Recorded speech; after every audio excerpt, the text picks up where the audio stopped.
जय हिंद दोस्तों। मैं आर के स्वामी आप सभी का स्वामी क्लासेस फाजिलका में स्वागत करता हूं। दोस्तों, आज हम प्रमुख लेखक सीरीज के अंतर्गत कवि रहीम दास जी का विस्तृत अध्ययन करेंगे। साथियों, आज की जो क्लास है उन सभी प्रतियोगी परीक्षाओं के लिए बहुत ही महत्वपूर्ण होने वाली है, जिन प्रतियोगी परीक्षाओं में हिंदी साहित्य से संबंधित प्रश्न पूछे जाते हैं। साथियों, आज की इस क्लास में आपको बहुत कुछ नया सीखने को मिलेगा, इसलिए वीडियो के अंत तक जुड़े रहें। वीडियो को लाइक और शेयर अवश्य करें। अगर आप हमारे YouTube चैनल पर नए हो तो चैनल को सब्सक्राइब करें, बेल आइकन को अवश्य दबाएं ताकि आप तक नई क्लास का नोटिफिकेशन पहुंच सके। अगर आपने हमारी पहली वाली क्लासेस नहीं देखी है तो आप प्लेलिस्ट में जाकर उन क्लासों को भी अवश्य देखें और हिंदी की बेहतर तैयारी करें। तो शुरू करते हैं आज की क्लास। 9 नंबर पर कवि हैं रहीम दास जी।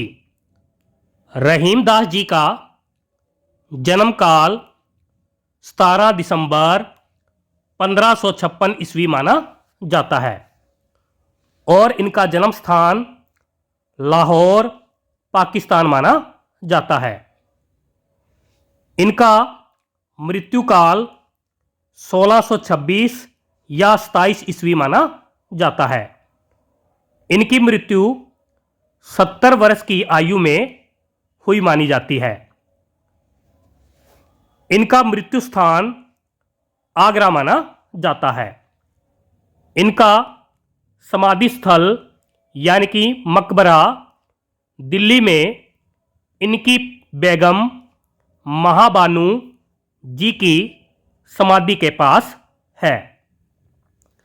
रहीम जी का पूरा नाम अब्दुर रहीम खान ए खाना था, यानी कि रहीम दास जी का पूरा नाम अब्दुर रहीम खान ए खाना माना जाता है। सभी साथी याद कर लेंगे। आगे देखते हैं। रहीम दास जी के पिता का नाम बैरम खां जी या बैरम खान माना जाता है। ये यानी कि बैरम खां जी हुमायूं के सेनापति तथा अकबर के संरक्षक थे। इनकी माता का नाम सुल्ताना बेगम जी माना जाता है। इनकी पत्नी का नाम महाबानू बेगम जी माना जाता है। महाबानू बेगम से रहीम जी को 3 पुत्र और 2 पुत्री का जन्म हुआ। इनके गुरु का नाम बाबा जम्भूर जी माना जाता है। रहीम दास जी ने शिक्षक मुल्ला मोहम्मद अमीन जी से तुर्की, उर्दू, फारसी आदि का ज्ञान प्राप्त किया। सभी साथी याद कर लेंगे। आगे देखते हैं। रहीम जी मध्यकालीन कवि, आश्रयदाता, दानवीर, शासक, सेनापति, कूटनीतिज्ञ, बहुभाषाविद, कला प्रेमी एवं विद्वान थे। आगे देखते हैं। रहीम जी की उपाधियां। रहीम दास जी को 3 उपाधियां प्राप्त थी। नंबर 1 पर है मिर्जा खान, नंबर 2 पर है मीर अर्ज, नंबर 3 पर है खान ए खाना। मिर्जा खान अकबर द्वारा शहजादों को दी जाने वाली उपाधि थी। मीर अर्ज अकबर के शासनकाल में दी जाने वाली सर्वोच्च उपाधि थी। खान ए खाना गुजरात के युद्ध में शौर्य प्रदर्शन के कारण अकबर ने दी थी। सभी साथी याद कर लेंगे। रहीम दास जी को 3 उपाधियां प्राप्त थी। मिर्जा खान, मीर अर्ज, खान ए खाना। आगे देखते हैं। रहीम जी अकबर के नवरत्नों में से एक थे। यानी कि अकबर के दरबार में 9 प्रसिद्ध व्यक्ति शामिल थे, जिनमें से एक रहीम दास जी भी थे। इनके काव्य में भक्ति, नीति एवं श्रृंगार का सुंदर समावेश मिलता है। मुसलमान होते हुए भी ये यानी कि रहीम दास जी श्री कृष्ण जी के भक्त थे। यानी कि रहीम दास जी कृष्ण भक्त कवि माने जाते हैं। ये अपने नाम के अनुरूप बड़े ही दयालु प्रकृति के थे। अकबर की मृत्यु के पश्चात जहांगीर ने इन्हें चित्रकूट में नज़रबंद कर दिया था। केशवदास जी और गोस्वामी तुलसीदास जी से इनकी अच्छी मित्रता थी। सभी साथी याद कर लेंगे। आगे देखते हैं।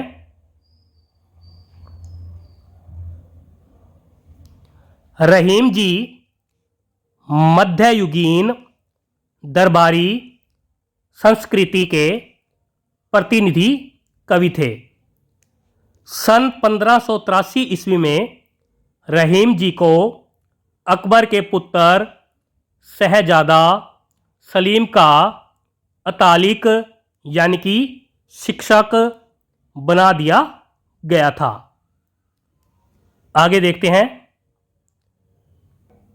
रहीम जी की प्रमुख रचनाएं। नंबर 1 पर है रहीम दोहावली। नंबर 2 पर है बरवे नायका भेद। नंबर 3 पर है मद नाष्टक। नंबर 4 पर है रास पंचाध्यायी। नंबर 5 पर है नगर शोभा।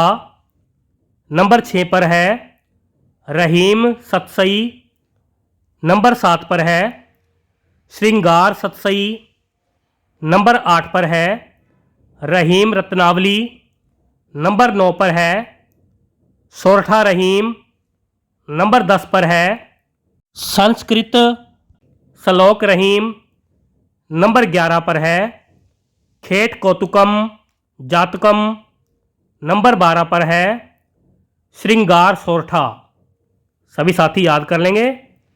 रहीम दास जी की बरवे नायका भेद, मद नाष्टक, रास पंचाध्यायी, नगर शोभा, रहीम सतसई और खेट कौतुकम जातकम बहुत प्रसिद्ध है। सभी साथी इनको तो अच्छी प्रकार से याद कर लेंगे। कौन कौन सी? बरवे नायका भेद, मद नाष्टक, रास पंचाध्यायी, नगर शोभा, रहीम सतसई और खेट कौतुकम जातकम। ये तो अक्सर परीक्षा में पूछी ही जाती है। आगे देखते हैं। इनके काव्य में श्रृंगार, कौमाशांत तथा हास रस मिलते हैं। इनके दोहा, सोरठा, बरवे और सवैया प्रिय छंद हैं। रहीम जी ने प्राय अवधी और ब्रज भाषा में काव्य रचना की है, लेकिन कुछ रचनाएं खड़ी बोली में हैं। आगे देखते हैं। रहीम सतसई, यह नीति के दोहों का संकलन है। इसमें लगभग 300 दोहे शामिल है। आगे देखते हैं। बरवे नायका भेद, यह अवधी भाषा में रचित है। इसमें नायिका भेद का वर्णन बरवे छंद में किया गया है। सभी साथी याद कर लेंगे। रहीम दास जी की बरवे नायिका भेद बहुत ही प्रसिद्ध रचना है। यह अवधी भाषा में है और इसमें नायिका भेद का वर्णन बरवे छंद में किया गया है। आगे देखते हैं। नगर शोभा, इसमें किसी नगर में रहने वाली विभिन्न जाति की स्त्रियों की सुंदरता का उल्लेख किया गया है। यह दोहा छंद में है, यानी कि नगर शोभा रचना दोहा छंद में रचित है। आगे देखते हैं। खेट कौतुकम, यह फारसी मिश्रित संस्कृत भाषा में रचित एक ज्योतिष ग्रंथ है। सभी साथी याद कर लेंगे।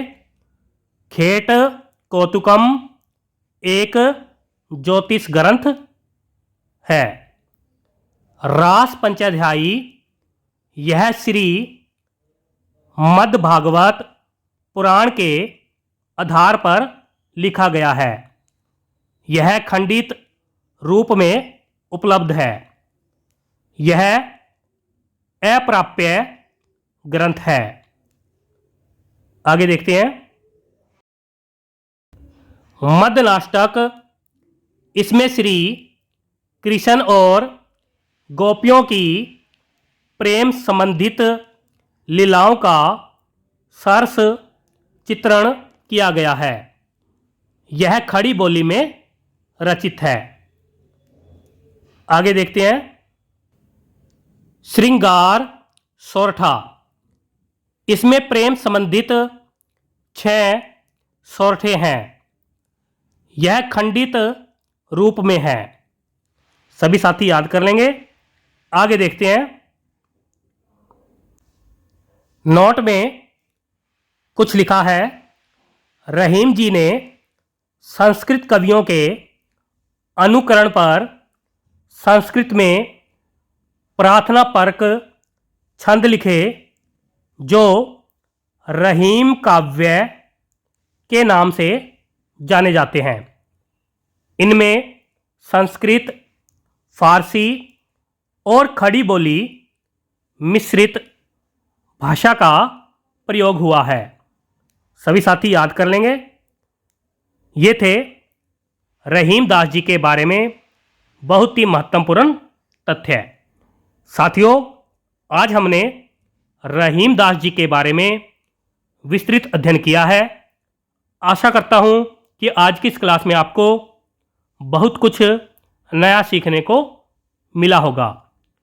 इसी प्रकार से निरंतर अध्ययन करने के लिए चैनल को सब्सक्राइब करें, बेल आइकन को अवश्य दबाएं ताकि आप तक नई क्लास का नोटिफिकेशन पहुंच सके। वीडियो को लाइक और शेयर भी अवश्य करें। अगर आपने हमारी पहली वाली क्लासेस नहीं देखी है तो आप प्लेलिस्ट में जाकर उन क्लासों को भी अवश्य देखें। तो मिलते हैं अगली क्लास में। तब तक के लिए जय हिंद।